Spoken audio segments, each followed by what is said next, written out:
historical district had to be evacuated, and electricity and gas had to be interrupted in the area, and the repairs lasted weeks. Things are feeling a little cursed, aren't they? I'll be frank, nobody died, so how cursed can it really be? Well, imagine a fate worse than death. Poop gate. Oh shit. Fuck. You heard that right.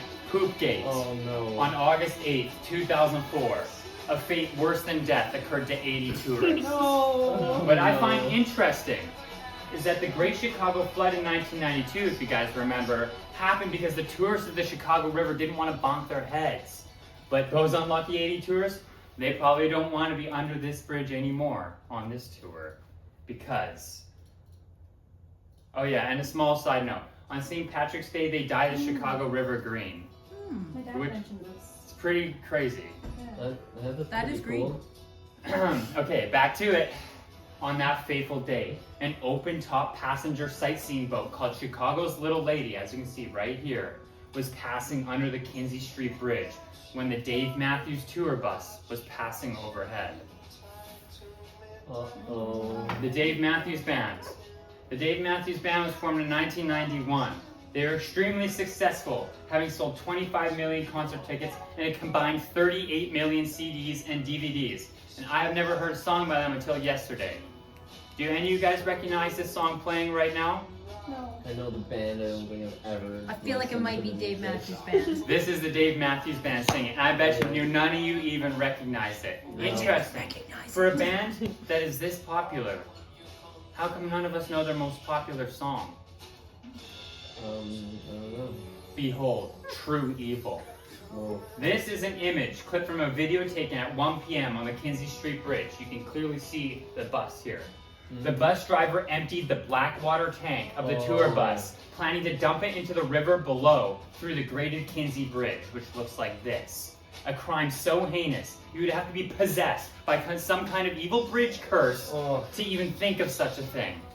Yo, everyone knows not to shit on the tour bus. The black water tank contained 800 pounds of human waste. That's roughly 378 liters or 5 bathtubs full of liquid poo. Oh. This waste fell directly onto the 80 passengers seated in the open roof terrace of the Chicago's Little Lady. 5 of the 80 affected tourists were taken to the hospital for testing. Oh. Aftermath.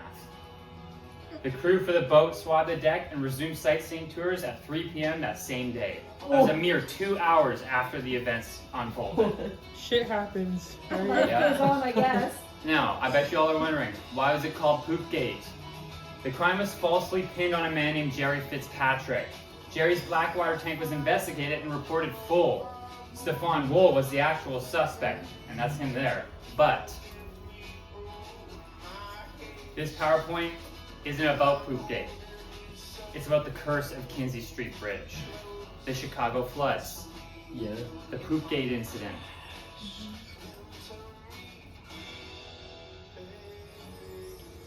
These are my closing arguments. Why did they build the tunnels under a river? Why did they think dyeing the river green was a fine idea? Why did Stefan Wool dump the poo? And why is the Dave Matthews Band so successful? There's a simple answer for all of this. Oh, fuck. The Kenzie Street Bridge is cursed. What? Too many coincidences happen surrounding the bridge. It's very old. Old things are often cursed. It was the last bascule bridge operated by a human full time. Why does someone need to supervise the bridge 24/7? Possible curse warden? Yeah. The Dave Matthews Band formed in 1991, and the Chicago flood happened just 1 year later. And many more things. Thank you. Yeah.